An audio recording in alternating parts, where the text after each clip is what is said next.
سال 2022 معاشی لحاظ سے پاکستان کے لیے یہ سخت سال ثابت ہوا۔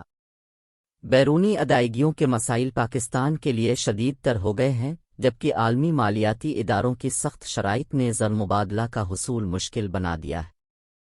پاکستان ان دنوں شدید معاشی صورتحال دے دوچار ہے۔ موجودہ سال 2022 بس رخصت ہونے کو ہے، مگر کیا اس سال کے ڈوبتے سورج اور آئندہ سال کے ابھرتے سورج کے ساتھ پاکستان کے مسائل ختم ہو جائیں گے؟ بدقسمتی سے ایسا ہوتا دکھائی نہیں دے رہا۔ پاکستان کو آئندہ مالی سال بھی شدید اور بدترین معاشی صورتحال کا سامنا کرنا پڑ سکتا ہے۔ پاکستان کے لیے سال 2022 معاشی لحاظ سے کیسا رہا؟ آئیے جائزہ لیتے ہیں۔ سال 2022 کو معاشی لحاظ سے دو ادوار میں تقسیم کیا جا سکتا ہے۔ ایک دور رواں سال کے ابتدائی 4 ماہ کا ہے، جس میں پاکستان تحریک انصاف (PTIA) کی حکومت قائم رہی، جبکہ باقی دور جس میں مسلم لیگ (نون) کی زیر قیادت اتحادی حکومت قائم ہے۔ پاکستان کو سال 2022 کی ابتدا ہی سے بیرونی ادائیگیوں کے مسائل کا سامنا تھا، اور یہی وجہ ہے کہ پاکستان زر مبادلہ ذخائر میں اضافے کے لیے IMF پروگرام کا حصہ تھا۔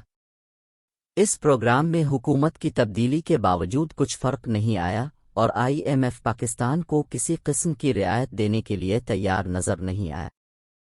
عمران خان کے خلاف 10 اپریل کو تحریک عدم اعتماد منظور ہوئی تو اس وقت روپے کی قدر 186.72 روپے تھی، جو بڑھ کر 240 روپے تک جا پہنچی تھی، اور دم تحریر 224 روپے پر موجود ہے۔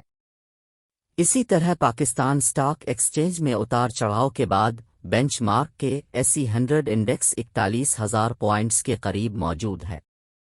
اسٹیٹ بینک کی جانب سے بنیادی شرح سود جو اس سال اپریل میں 11% کے لگ بھگ تھی، وہ 5% اضافے کے بعد 16% ہو گئی ہے، جبکہ مہنگائی کی شرح جو اپریل میں 13.4% پر تھی اب بڑھ کر 26% سے زائد ہو چکی ہے۔ اس طرح مہنگائی کی شرح پاکستان تحریک انصاف کی حکومت کے اختتام کے بعد سے دگنی ہو چکی ہے۔ اس پوری صورتحال میں رہی صحیح کسر مونسون بارشوں اور سیلاب نے پوری کر دی۔ ایک طرف تو معیشت پہلے ہی مشکلات کا شکار تھی، تو دوسری طرف سیلاب کی وجہ سے پورے پاکستان میں ہی تباہی ہوئی، مگر سندھ اور بلوچستان کے علاقے سب سے زیادہ متاثر ہوئے۔ آج بھی دونوں صوبوں کے متعدد نشیبی علاقوں میں پانی کھڑا ہے۔ پاکستان کو بیرونی ادائیگیوں کے مسائل اور انتظام۔ پاکستان کو اس وقت بیرونی ادائیگیوں کے بحران کا سامنا ہے، اور یہی وجہ ہے کہ اپوزیشن ہی نہیں بلکہ حکومت میں شامل افراد بھی پاکستان کے نادہندہ ہونے کی باتیں کر رہے ہیں۔ تاہم کئی ماہرین اس سے اختلاف کرتے ہوئے یہ رائے رکھتے ہیں کہ پاکستان نادہندہ نہیں ہو سکتا، کیونکہ عالمی سطح کے اہم چیلنجوں کا سامنا ہے۔ یوکرین جنگ کی وجہ سے اجناس کی بین الاقوامی قیمتوں میں ریکارڈ اضافہ ہوا ہے، اور ایندھن کی عالمی مارکیٹ اور گندم کی مارکیٹ میں بہت زیادہ اضافہ دیکھا گیا ہے۔ گو کہ عالمی منڈی میں اس وقت ایندھن سستا ہو رہا ہے اور اپنی بلند ترین سطح سے تقریباً 40 سے 50% نیچے آ چکا ہے، مگر اب بھی استحکام کے حوالے خدشات موجود ہیں۔ دوسری طرف مغربی ممالک خصوصاً امریکی مرکزی بینک کی جانب سے بنیادی شرح سود بڑھانا اور مانیٹری پالیسی سخت کرنا اہم چیلنج ہے، جس کی وجہ سے پاکستان کو کمرشل قرضے لینے میں مشکلات کا سامنا ہے۔ مگر ان تمام چیلنجز کے باوجود گورنر اسٹیٹ بینک جمیل احمد نے حالیہ پالیسی بیان میں پاکستان کے نادہندہ ہونے سے متعلق افواہوں کی تردید کرتے ہوئے کہا کہ پاکستان اپنی تمام بیرونی ادائیگیاں معمول کے مطابق کرے گا، اور موجودہ مالی سال کی دوسری ششماہی میں زر مبادلہ کے ذخائر بڑھ جائیں گے۔ اس وقت اسٹیٹ بینک کے پاس $6 ارب سے زائد کے زر مبادلہ ذخائر موجود ہیں، جبکہ عمران خان کی حکومت کے اختتام کے وقت اسٹیٹ بینک کے پاس $10 ارب سے زائد موجود تھے۔ ماہرین کے مطابق پاکستان کے زر مبادلہ ذخائر میں ہر مہینے $50 کروڑ کی کمی ہوئی ہے۔ اگر پاکستان کے قرضوں کے حجم پر نگاہ ڈالی جائے تو پتہ چلتا ہے کہ موجودہ مالی سال کے دوران پاکستان کو بیرونی قرضوں کی ادائیگی اور دیگر مدات میں تقریباً $33 ارب کی ضرورت ہے۔ اس میں جاری کھاتے کی مد میں ادائیگیوں کے لیے $10 ارب اور بیرونی قرضوں کی واپسی کی مد میں $23 ارب شامل ہیں۔